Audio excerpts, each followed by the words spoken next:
ரேண்டமாக நான் ஊட்டியில் இருக்கிறப்ப வந்து அங்கே வந்து ஏல்கில் முருகன் கோயில் ஒன்று இருக்குது.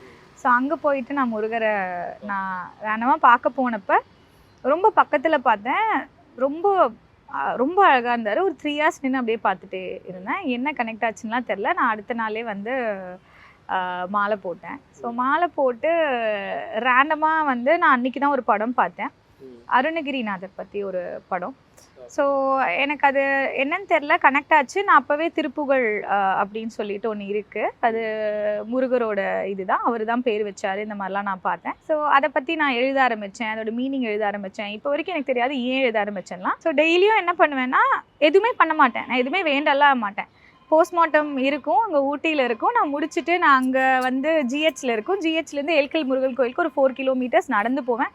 நடந்து போய் அங்கேயே இருந்து ஒரு 3 hours வந்து கொஞ்சம் எழுதுவேன். எழுதி கத்தி நான் என்ன திருப்புகழ் எழுதுறேனோ அதை சத்தமாக பாடுவேன். ஏன்னா அங்கே ஒருத்தவங்க சொன்னாங்க முருகருக்கு பாட்டுனா பிடிக்கும் அப்படின்னு.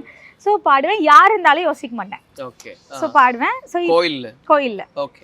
கோயிலில். ஸோ என் கூட வந்து சேர்ந்து வர 2 பேர் வந்தாலும் 3 பேர் வந்தாலும் அதை கேட்பாங்க, பாடுவாங்க சத்தமாக. ஸோ இப்படி கண்டினியூஸாக பண்ண ஊட்டியில் நான் எங்கே போனாலும் நீங்கள் அந்த முருகர் கோயிலில் பாட்டு பாடின அந்த பொண்ணு தானே அப்படின்னு சொல்லுவாங்க. Let's go holidays. Travel beyond boundaries.